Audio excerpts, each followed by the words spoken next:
Good evening. We'll call us Monday, April 16th meeting of the Board of County Commissioners to order. And we will begin as usual with our invocation led by Vice Chairman Hales. Thank you. If you'd bow with me, please. Dear Heavenly Father, we ask your blessings on the task before us. Give us the wisdom and clear insight to do our best for the citizens of our county. Help us to recognize our task as an opportunity to prove our county and show respect for those that elected us to our positions. May we set the example of leadership by walking the walk and demonstrate the respect that all of our citizens deserve. May our personal faith give us strength to act honestly and well in all matters before us. Please give special protection to our law enforcement and honor to the service they provide our community. Also protect our military, firemen, and EMS personnel that risk their lives to ensure our safety. Finally, dear Lord, grant us humility to always seek you, your will, in all that we say and do. In thy name we pray. Amen. Pledge allegiance to the flag of the United States of America, to the republic which stands, one nation under God, indivisible, with liberty and justice for all.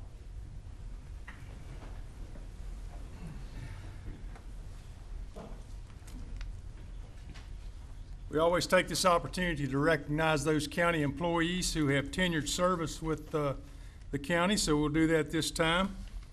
Beginning with Joshua Dye with the Sheriff's Office, who has 5 years completed.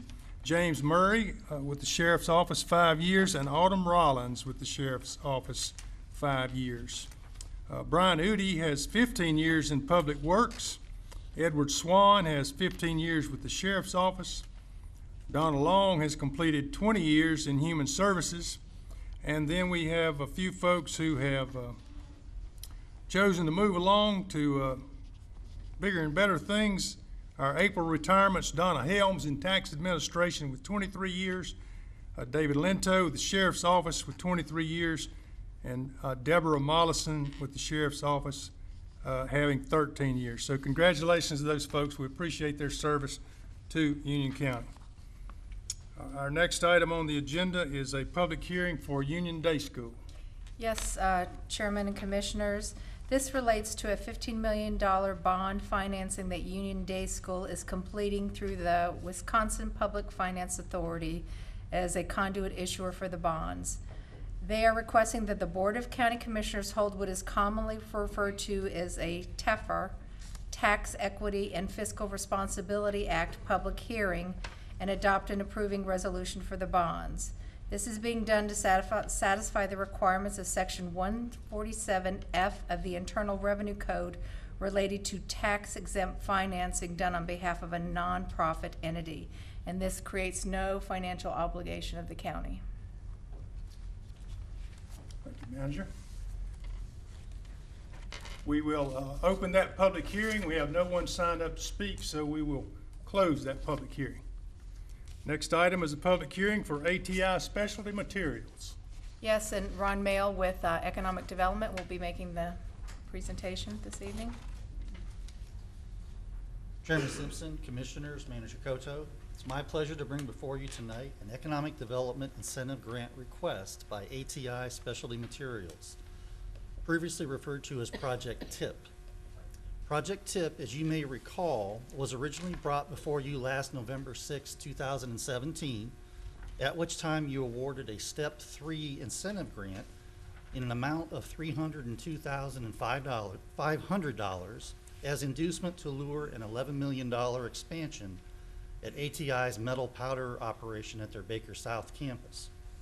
In January of this year, we were informed by ATI that the scope of Project TIP had grown to include additional new equipment investments.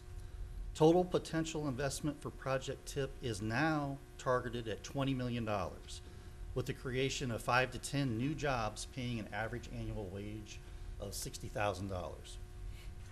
Other locations under consideration for this investment include corporate sites here in the United States, as well as sites in the United Kingdom.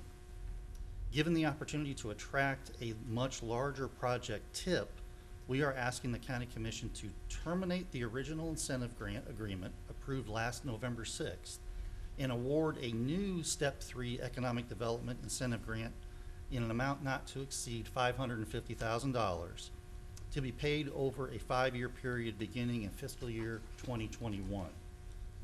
This grant will be based upon the Union County Tax Office's appraised value each year of the company's anticipated investment of $20 million in new building and equipment. Based on this investment and holding all factors constant, including depreciation, the company would pay estimated ad valorem taxes on the new taxable investment of $781,000 over the same grant period. Of course, actual tax revenue to the county will be based on the current tax rate applied to the assessed value of the investment each year after depreciation. As we do with all of our projects, we performed a cost-benefit analysis, and this project shows a 1.72 to 1 return over the first 5 years of the project or the grant period. And that increases to an 8.82 to 1 return over the life of the project. We also brought the project to the Monroe City Council last week at its April 10th, 2017 regular meeting where an economic development grant was awarded.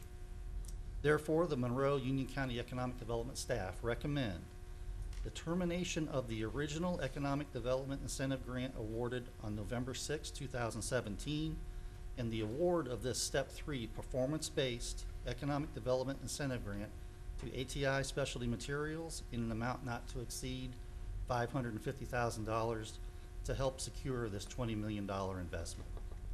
At this time, I'd like to recognize Mr. Scott Landingham. Scott is Director of Engineering at ATI, and he's available to answer any questions that you might have.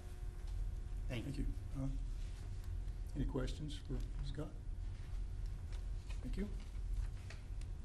This time we'll open the public hearing, and we have no one signed up to speak, so we will close the public hearing. Next item is our informal comments.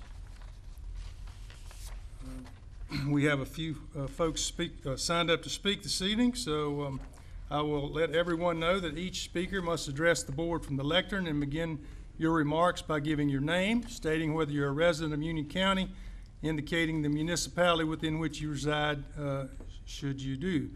State the topic about which you intend to speak. You'll have 3 minutes to make remarks. You may not yield any of your time to another speaker. You may not discuss matters which are the subject of public hearings. And we ask you be courteous in your language and presentation. And of course, restatements or repetitive comments by the same speaker, whether at the same or separate meetings, may be ruled out of order and terminated by the chair.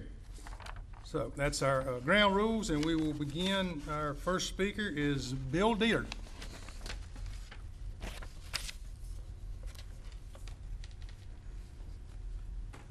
Good evening. My name is Bill Dieter. I live in Weddington. I'm here to speak tonight regarding the interim county commissioner position. The process that was used, I thought was an excellent process. Commissioner Simpson, I give you a lot of kudos for recommending that the GOP Executive Board come up with some possible candidates. 11 candidates stepped forward, which I think is very good, getting involvement in our community. Very good process. Dan Barry did an excellent open process to get that done. The winner of that, or the person recommended to fill the interim slot, was Barbara Harrison. I'm here to speak about Barbara Harrison. I served with her on the town council in Weddington for over 4 years. She's currently on the planning board in the town of Weddington. She has 30-plus years executive experience at a Fortune 500 company. In addition to that, she serves as auditor for the Union County GOP. She's a precinct chairman. She hosts the Judges Picnic every year. I've run into a lot of you at that event. And for the last 2 years, she's been organizing the Lincoln Reagan Dinner. She has vast experience, heavily involved in the county, and knows a lot of information. I would say that her experience is equal or more than some of the gentlemen I see here. And equal, and I say definitely probably more than the candidates that are running in the November election. Having said that, I would think it's going to be a no-brainer that you would appoint her to the interim position based on experience alone. I'm a little bit concerned that maybe that won't happen. I can't understand why. As I look at you guys here, I know 2018, we're not in that good old boy network where sometimes we feel, regardless of the experience of a candidate, she may not be able to serve the needs of the county. So having said that, I hope you will consider her and you will have a positive vote for her to fill this interim slot. Thank you for your time. Thank you.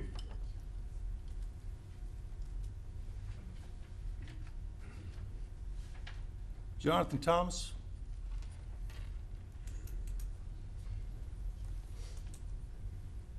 Good evening, Manager and Commissioners. Jonathan Thomas from Stallings, North Carolina. And for those of you I know, each of you personally, consider it an honor to do so. As we come before you tonight, there is rumor that there may be a possibility of we filling the interim position, or there could possibly be a vote. Tonight's discussion is not about Ms. Harrison. I don't think the GOP party could put forth the finer one, and I think I agree with every comment that Mr. Dieter said, that giving her qualifications. However, the general statutes have been very clear that the party brings forth and you all have a vote, and if you can't settle it here, it goes to the clerk of court. One thing that the general statute doesn't take into consideration is something very unique and precious we have in Union County. That's a pending election.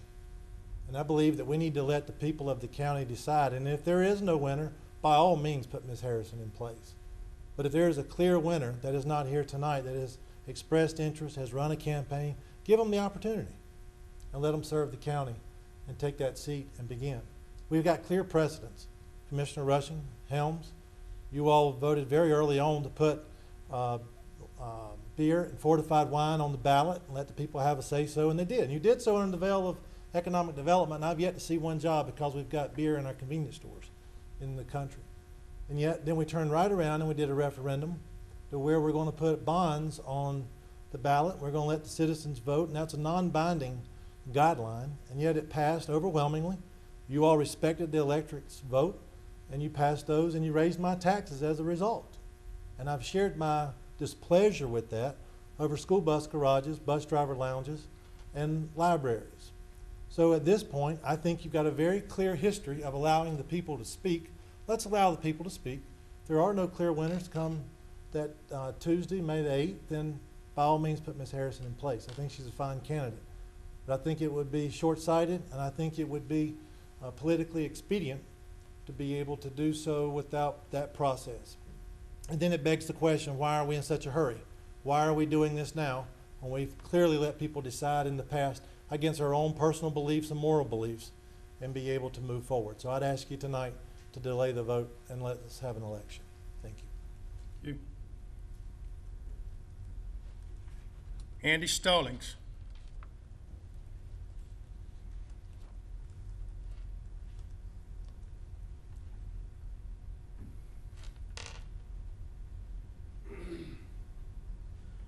My name's Andy Stallings. I live in Weddington here in Union County, and I wanted to speak in favor of Ms. Harrison tonight. I've known her for years. She has probably done more for Weddington work-wise.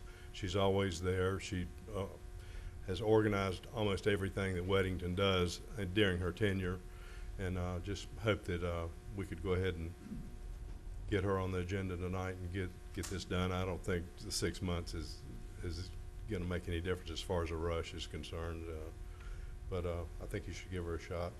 Thank you very much. Mike Maxson.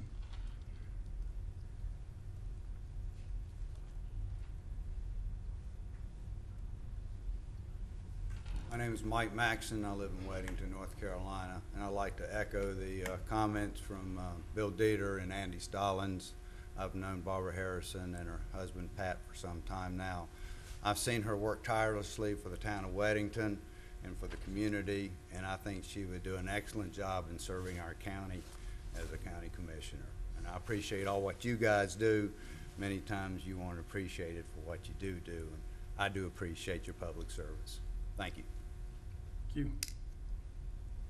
Daniel Berry.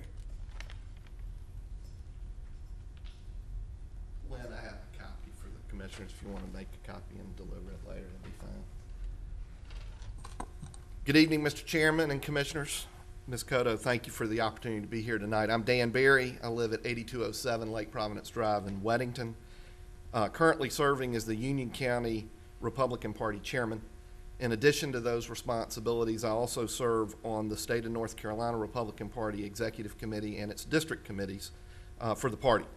Thank you again for the opportunity to talk about the process that we went through in vetting a recommendation for the Board of Commissioners. I received notice from the Board of Commissioners on March 12th through Chairman Simpson, recognizing that Lance had resigned. According to the North Carolina General Statutes 153A, the Board of Commissioners is to consult the county executive party prior to filling the vacancy, and the letter asked the party to provide any comments regarding this vacancy, including any recommendations which it deemed appropriate. I recognize in that general statute also that it is not a binding recommendation on the elected body. As party chairman, I communicated to the public and through all of our resources to provide an ample opportunity for all those Republicans in the county who wish to serve on the Board of Commissioners in this interim position. We received 13 inquiries, 2 of whom later withdrew. The party conducted a vetting process to confirm their voter affiliation and registration, as well as residency requirements for Union County. Interesting, we had somebody from Gaston County asked to participate.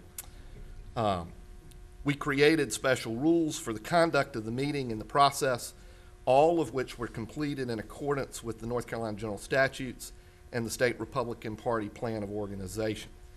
The ballots we used were tightly controlled, and vote tallying was conducted by the 2 Superior Court judges here in Union County.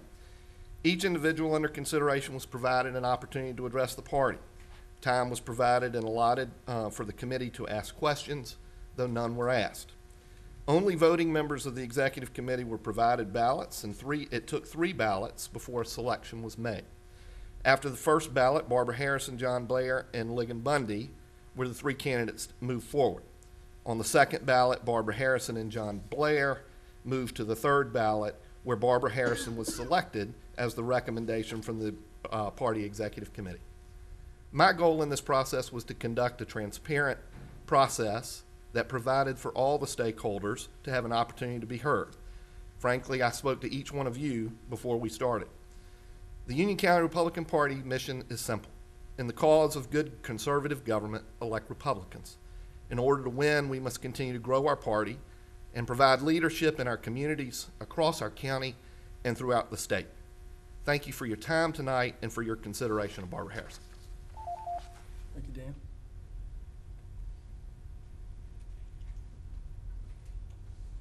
Loretta? Melissa. Thank you. Good old French name. I'm Loretta Melanson. I live here in Monroe off of Olive Branch Road.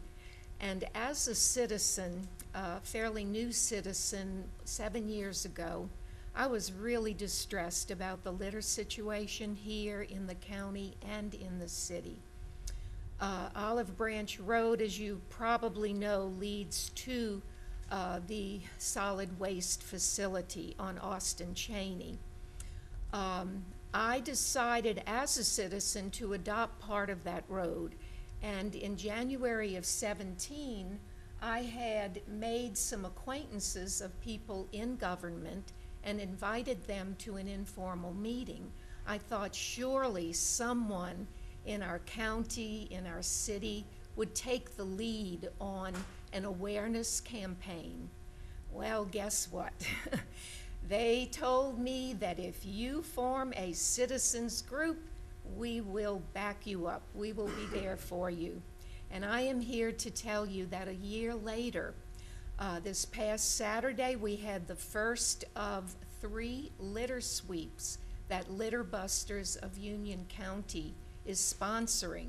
It was on Olive Branch. We've picked up 38 big orange bags of litter off of that road. And I need to acknowledge Sheriff Cathy.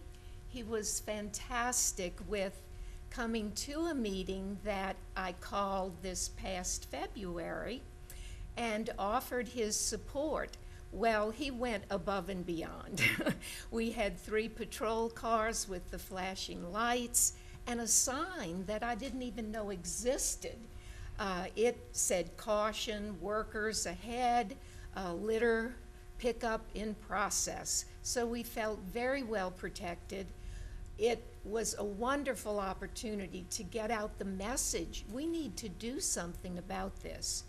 And I do need to recognize John Ivars from the Solid Waste Department in Union County. He's been working very closely with us. We realize that part of the problem on Olive Branch is unsecured loads. You would not believe the things that fly off of trucks. In most case, open citizen pickup trucks. Also sometimes the trash trucks, but they've got it pretty well under control. But it's an accident waiting to happen. So I do need to acknowledge Chairman Simpson and Vice Chairman Helms. They both showed up at the meeting. I was delighted because it was a last-minute invitation. The day before the meeting, they were headlines in the Inquirer Journal. And they came and, again, offered the support of the county. So I'm here to thank all of you in the county who are supporting our citizen group, Litter Busters of Union County. Thank you. Thank you for stepping up. That concludes our informal comments, and will take us to our additions, deletions, and adoption of our agenda. I would like to say first off that we started this evening at about 5 o'clock with a work session, and it ran long on us. We had intended to have a closed session between our work session and the meeting this evening, but we went ahead and started our meeting at the regular time. So I'm going to ask that we add a closed session at the end of the meeting. I'll make that 17A on new business. Are there other? Commissioner Helms? Yes, sir. I had the opportunity to observe the Republican Party as they went through the vetting process to select Ms. Harrison to fill our seat on the county commissioners. Dan, you and I butt heads sometimes, but man, you did a good job. You were very thorough. We had Superior Court judges that counted the ballots. The sheriff was there to oversee the process.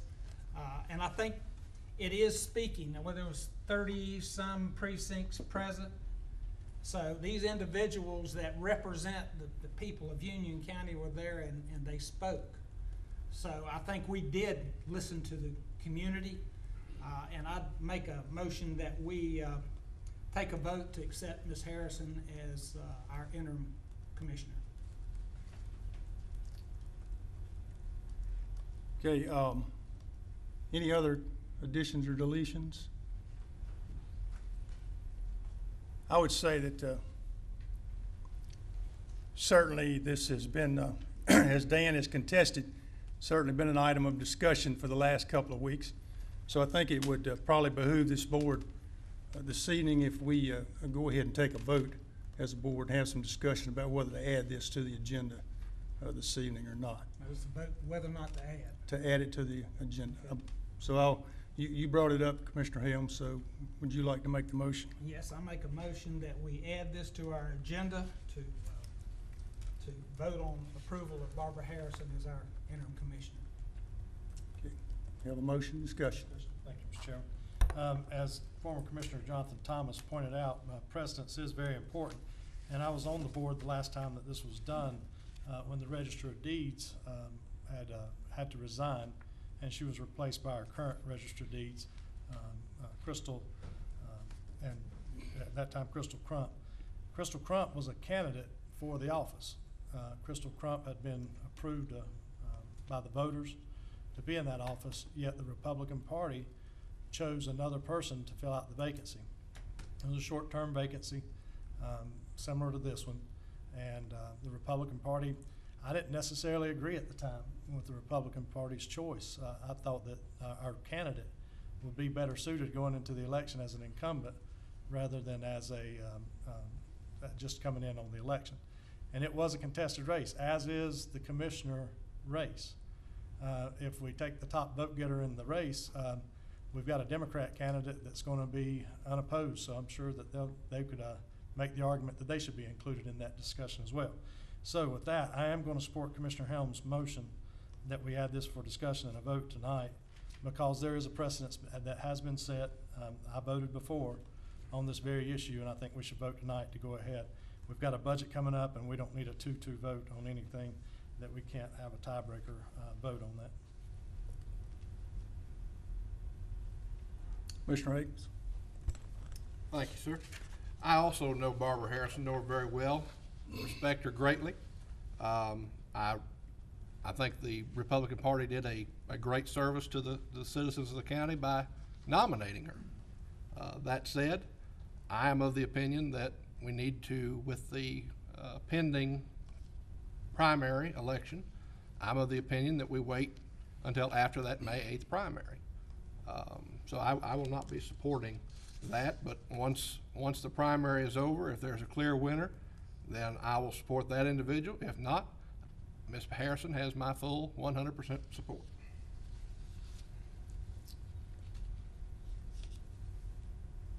Again, I'd like to commend Dan and his efforts with the Republican Party. Certainly he works hard to bring that party to prominence here in the county, and they've done a lot of great things. And I commend all you folks in Weddington for stepping up for one of your own. That's very, very impressive to come and speak on her behalf. And I certainly have known Ms. Harrison and her work with the union, Sweet Union Republican women, and commend her for that and her involvement in Weddington and in politics in general. I sit here as a Republican, elected as a Republican, a lifelong Republican, but I also sit here as a county commissioner. And this situation arose so close to a primary. We have a primary on May 8th.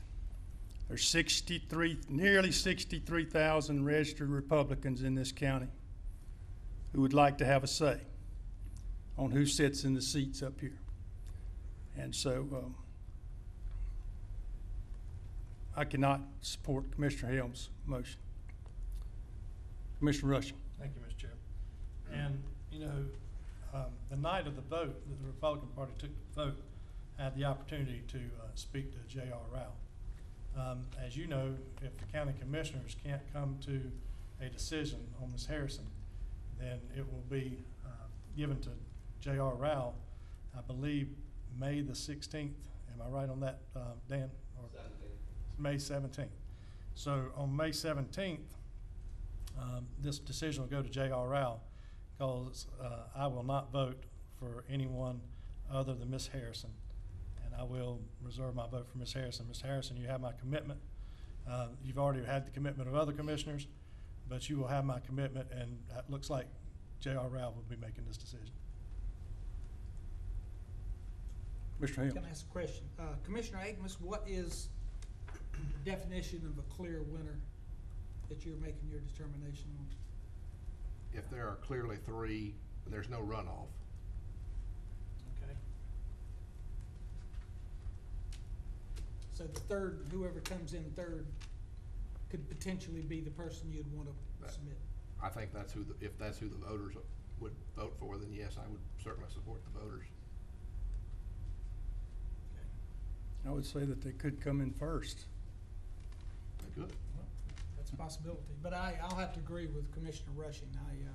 I guess Mr. Rao will get an opportunity if we don't put Ms. Harrison in, because the Republican Party was very diligent, and they did as prescribed by state statute and brought us a more than qualified candidate. And I stand by my support of Ms. Harrison. I've had conversations with her. She's an individual that can sit up here and be non-biased to anybody else on the commission board, and that's what we need. One of the things that I've heard about the 5 of us that's been serving, that's one of the things they liked, is there were 5 independent votes up here, and I want to make sure that we continue to have that in the future. And I think Ms. Harrison would clearly bring that to the table. Any further discussion? All in favor of the motion, say aye. Aye. Opposed, nay. Nay.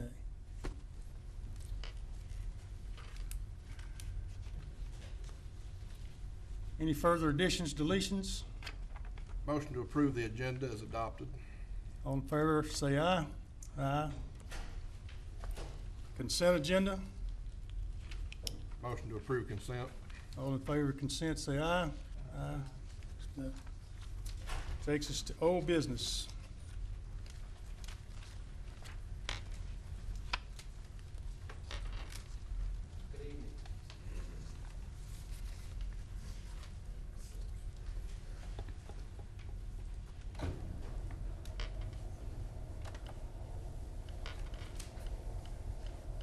Good evening, Chairman, Commissioners, Manager.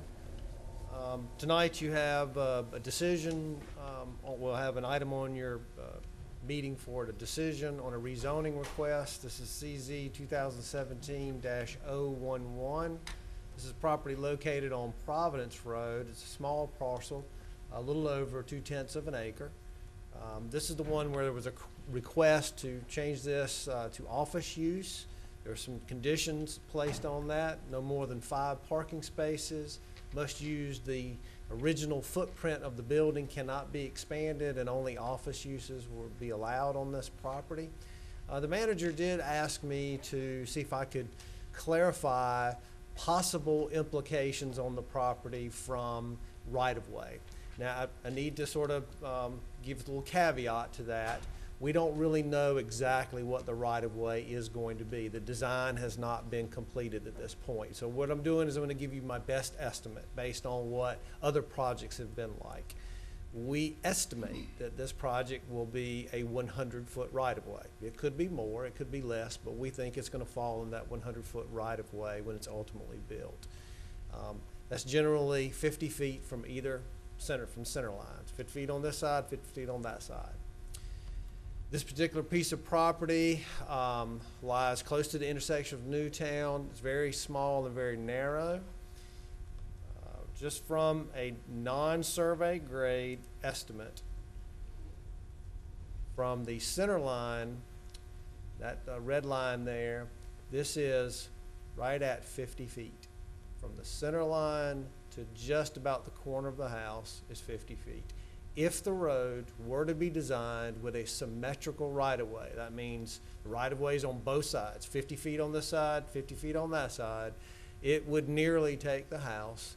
It would take approximately 30% of the total land area of this property, likely rendering it not usable, to be honest with you. If the road were to be asymmetrical, meaning most of the right-of-way would be on one side versus the other, it is entirely likely the entire property would be taken if the right-of-way was taken from that side. If the right-of-way is taken from the opposite side, it would have virtually no impact on the property.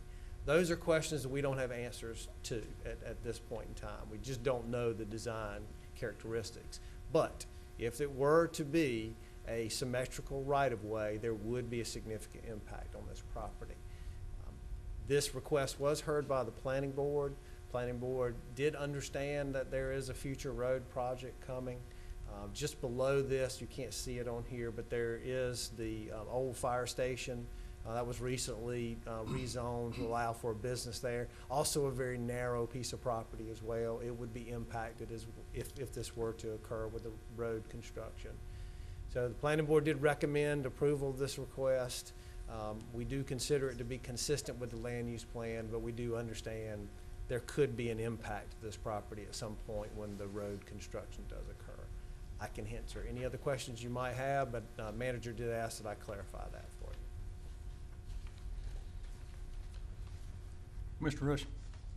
This property is laying, I mean, you're cutting the property in half, so there's really not even very much use in a parking lot or anything to go with any other structure around there, is there? Yeah, if you should, I'll show you the site plan so you can kind of see the site plan.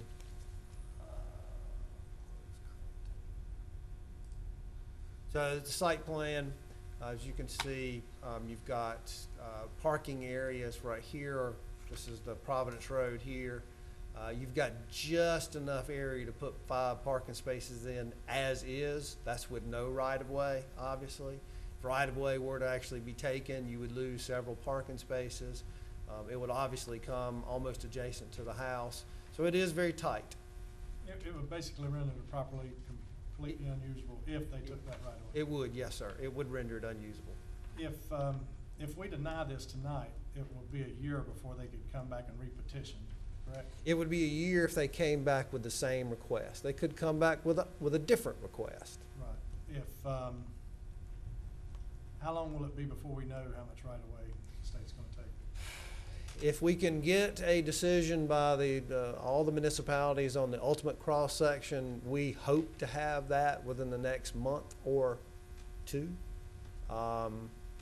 That decision. From DOT, it may take several more months. I would say in about less than a year, we should have at least some design information.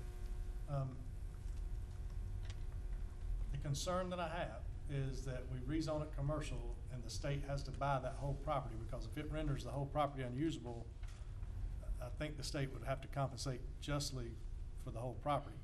I would agree, yes, sir. And so basically we could be changing the value of this property, that the state would have to use taxpayer money and road money to have to fund a higher bill on the property. That could be possible, yes, sir. So my inclination would be to vote against it tonight, just until we find out and give them a year to find out what's going on. Or should we just delay any action on it until we start finding out? That might be 6 months, that might be a year, right? That's correct, yes, sir. Now, would it cost them money? The money's expended by the owner of the property. I don't want them to lose any money that they've gone through this process in. So would it be better to just basically table the rezoning until we find out? Or would it be better to deny? What would it cost? They're gonna have to start the process over again. I don't wanna cost the property owner any more money than we need to. So if a denial were to occur, and they were to want to submit the same or similar request, it takes a year. That request is another $500 fee for the rezoning request, unless that changes. I doubt it will, but that should be the number. If the board chooses to table the matter, there is no cost associated with it. The public hearing's been held, the notices have been mailed out already. It's really just a matter of when the board wants to make a decision on it. I haven't discussed that with legal as far as, how that works. But I do know that, boards do delay matters and, wait for additional information all the time. So it really depends on what's your pleasure. That would be my preference, would be to not choose either to approve or deny, but to delay until we get the information of what the state plans to do. I'd like to ask Jeff's input on how he feels about that. Mr. Chairman, members of the board, I can't recall when the Board of Commissioners delayed indefinitely a zoning decision. The applicant has made application, they've paid their application fee, they've requested a specific use, and the ordinance says that you'll either vote it up, down, or refer it back to the planning board. I think that you can, within reason, defer consideration. I think 6 months to a year is a very long time. So you would rather see a denial, maybe? I think the board is going to have to take action before a year passes. Sorry, Commissioner Amos has a comment. How long has the current owner owned this property? I don't know the exact amount of time, for several years. I don't have the exact amount of time. And they pay taxes on these properties? They have, yes, sir. So they've come to us in good faith after paying their property taxes on this property all these years, and now we want to delay action on something that's unknown. I personally think we either need to approve it or deny it. I don't think we should take the approach that we table that. Commissioner Rushing. And I would say that, I would say that they don't know, we don't even know that if there's gonna be a house there, and we can only approve the house not being demolished. They can't even move it back if this happens. So, you know, they're gonna have to come back before us again anyway, if they take that and if they demolish that house. So, you know, anybody's welcome to make the motion to approve it. I'm just not gonna be able to support that motion until, just to increase the value of the property to be condemned if it's condemned.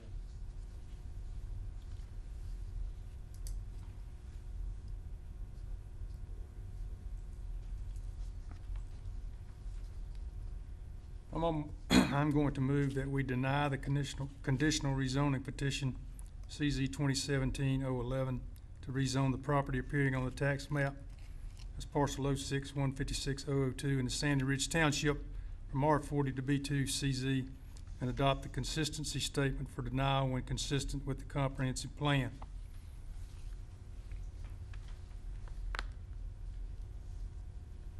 Probably one of the most important things to me is property rights, and I certainly understand Mr. Akmus's position with regard to that individual as a taxpayer. They bought the property, they paid taxes on the property, but they've come to us for a change in the use of that property. And certainly, for me, with the size of the property and the impending changes to the road, it just seems illogical at this point in time to make that change. I'm not sure, as we had a previous zoning request, and it was my belief that it would be business and that it was best for business. I'm not sure that this one will be either residential or business. So so that is my reason to deny my motion. Yes. What's your motion to deny? Okay. Any discussion on the motion?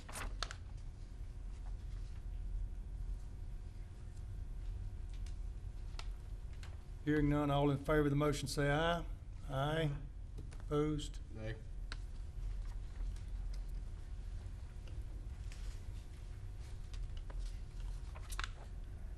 Takes us to item 15. Yes, Chairman and Commissioners, as we have been doing on a monthly basis, I think since either January or February, we will provide you with an update onto the general operating fund year-to-date, as well as a forecast for 2019. And I'll turn it over to Mr. Yates. Good evening. You should have a copy at each of your seats, and this is going to, if you remember in our discussion earlier in the work session, we had some discussion about the fund balance projection. So this this tool is used then in that process to kind of help determine fund balance going into next year. So with that, we're going to look at our revenues in total, the ad valorem taxes, the estimated penny value, our local option sales tax numbers, and our expenditures in total. The general fund revenue, we are tracking slightly ahead of the revised budget, about $1 million. And as we were looking at this, this is down a little bit from the prior month. And this is because in March we saw, historically we've seen some large one-time revenues that come in at that point in the year. Those did not materialize, as well as a little bit of sales tax, estimated sales tax revenue. So at this point, we're still doing some research as to why that is, but March did not perform as anticipated, so we are down a little bit. I believe it was in the 170 range, 171 range when we looked at this in March, and now we're down to that 168.2. So we're seeing a little bit of that change, tightening back to kind of what our estimate was. And there are a number of factors that go into that, but I just wanted to point that out to you at this point. Again, that revenue is tightening a little closer to what was estimated at this point. The general fund ad valorem taxes, this is one of the areas that Cindy and I talked about in great length concerning this forecast, is that our revenue projection, I believe if you looked at our last projection, it had it in the $69 million range. As Van and his staff have pushed up collections over time, our collections for delinquents and penalty collections have gone down, and that would be expected. As you collect 99.5% of your revenue, you're going to have less delinquent to collect on. So it's bucking a little bit of our historical trend in those areas. We're seeing a little bit less collected on those aspects. So we saw a little tightening in this back to estimate. You're still going to be probably in the 2.8 range over estimate, which is a positive, but it's tightening a little bit against what we saw in March and even in February. The adjusted ad valorem value, this is no change from what you saw in March. We met with Van staff and looked at personal property, business property, and all those different things. So we feel pretty strongly that, sorry about that, we are about, I guess my 3 minutes, time's yeah. up. I get it, I'm almost done, I promise. We saw a little bit of movement in areas upwards and backwards. So we believe that our adjusted penny value right around that 2,612 mark is pretty solid for right now. We'll know obviously a little bit more in May and June, possibly as they go through their board of review and those kinds of different things. So we're going to hold that number where we are for probably through the budget process. Again, we're trying to account for different periods of growth and so forth. So we've been working real closely with Van and his staff. The general fund local option sales taxes, and this is one where it's running a little counterintuitive to kind of what you read in the news. If you remember, sales tax is made up of three different types, or now 4 different types of sales taxes and different goods. And then there's 3 types, and then we get an allocation from out of the area for what I would refer to as sales tax leakage, meaning residents in Union County spending dollars outside of Union County. If you remember back a couple of years ago, we got a bump in our revenue. And you can see that if you're looking across the bottom, going from 15 to 16 and then 16 to 17, some of that $34 million to $40 million bump is due to a change in allocation method, not due to growth. So we're watching these real closely, and sales tax, while performing better than budget projection, is not performing up to historical norm, meaning that we would expect to see higher growth in certain months, and we're tracking behind that growth on a month-over-month basis. So we're keeping a real eye on this one. While we're seeing fairly strong growth, we are not seeing the growth we would anticipate. So that could be a leading indicator, could be indicative of a number of things. We're trying to make sure right now that it's not a function of refunds and those kinds of things that are going out, as those are netted against our numbers. So we're kind of keeping an eye on this, and as we talked about earlier, the sales tax numbers in relationship to the fire departments, they partake in these sales tax numbers as well. This is only the general fund portion, but as we go into estimating for next year, one of the reasons, I believe it was Commissioner Helms asked about the sales tax numbers, one of the reasons why we kept those flat is given there's some unanticipated volatility right now in that sales tax number. And that could be for a number of reasons. Blake and I had a long conversation about it today. Could be consumer confidence, could be what's being purchased, could be, any number of things from houses, new housing being purchased, kind of slowing because of inventory issues and so forth. So we're kind of keeping a real eye on that, and it has a real impact on what we do in next year's budget as far as our estimate. Right now, we feel like we've got a fairly aggressive estimate, but it's still a reasonable estimate at this point. So general fund expenditures, we talked a little bit earlier about the estimated use. Right now, we believe, based on history and kind of what's normal, we would see about 161.5, 162 spent, which is under our budget. What we did in our projection for fund balance is estimated a little bit more than that to allow us some space. Again, one of those budget closing strategies is to take one-time items and buy them this year versus next. So we believe that number may creep up a little bit, the total projected to year end. And that was all taken into account in the fund balance calculation you saw earlier. So with that, again, always more time allows us to be closer, because as we get closer to the end of the year, obviously we start to run out. Current estimates are being used as a tool in the budgetary process. So there are a few differences going from this projection, particularly in what we think in 19 versus what's in the budget for 19, and that's due to a number of factors. But we're continuing to use particularly the revenue side as part of that discussion. And then, like I said earlier, the tax base estimates are fairly set at this point. We don't anticipate changing those significantly in the next probably 6 to 8 weeks as we kind of roll toward a budget adoption in June. So with that, I'll be happy to answer any questions the board has.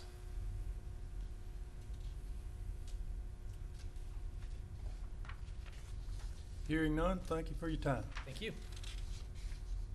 It takes us to item 16, our Step 3 Economic Incentive Grant. The board conducted just earlier in the meeting a public hearing on this matter, and I didn't know if you had any additional questions for Mr. Mail or for the company representative. Mr. Rush. Thank you. Not a question, just a motion. Motion to approve a Step 3 Economic Development Incentive Grant award to ATI Specialty Materials, Project TIP, an amount not to exceed $550,000 over a 5-year period. Authorize the county manager to approve an incentive grant agreement with the company pending legal review and approving cancellation of Economic Development Incentive Grant originally awarded on November 6, 2017 to ATI Specialty Materials in an amount not to exceed $302,500 over a 5-year period. Have a motion, any discussion? I would just like to say thank you for your patience. Thank you for ATI Specialty Materials' contribution to Union County, our workforce, our quality of life. Thank you so much. All in favor of the motion say aye. Aye. 17 is our appointments to the Planning Board. Planning Board has 3 vacancies for regular members: Patrick Harrison, Clint Laster, and Robert Traficani. Patrick Harrison is reapplied. Understanding Mr. Laster and Mr. Traficani do not wish to be reappointed. Charles Griffin, who currently serves as an alternate member, has submitted an application and is requesting to move from an alternate to regular member. And applications have also been received from Christopher Patrick, Michelle King, and Jarda Washington. Entertain any Commissioner Akins. I make a motion that we approve Charles Griffin to move from an alternate as a regular member and reappoint Patrick Harrison.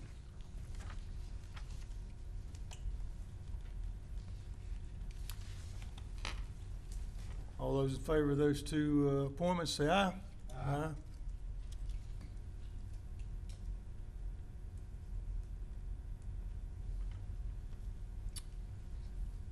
Takes us to the county manager's comments. I have no comments this evening. Mr. Akins, I have no comments. Mr. Rushing, No comments. Mr. Helms, No comments. Commissioner Simpson. This may be our last opportunity for me to do this. We had the young lady that spoke about our litter collection, and I think that was a great thing. Just a reminder, and this is on our county government website, I'm sure, but Saturday, April 28th, 9 to 2, downtown Monroe, Church Street parking lot is our annual household hazardous waste day. And you folks can bring all your paint and your thinners and all that kind of stuff that you got nowhere else to dispose of, and keep that out of our streams and our environment, and that's a good opportunity. So we appreciate the county doing that and the opportunity. Yes, sir.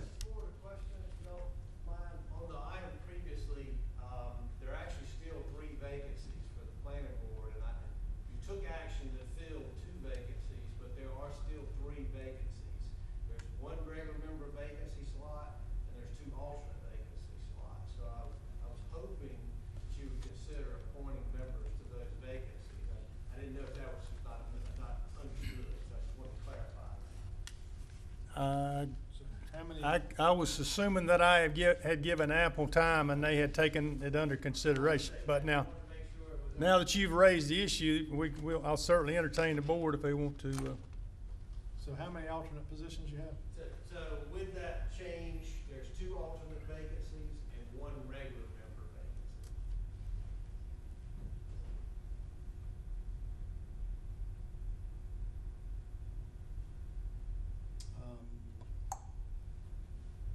I like to have some more study. Can we do it next meeting? Certainly. Can we do it next meeting? Absolutely. I just wanted clarification. No additional comments. I'll entertain a motion to adjourn. All in favor say aye. Oh, I'm sorry. We do have a closed session. My apologies. Motion to go into closed session. I need to read all this now? Okay.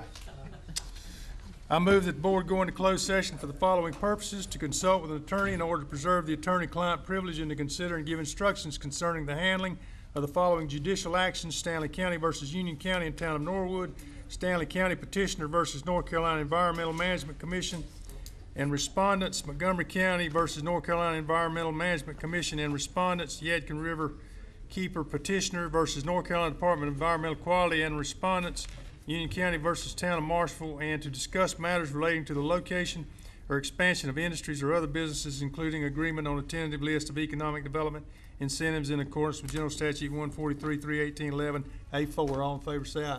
Aye.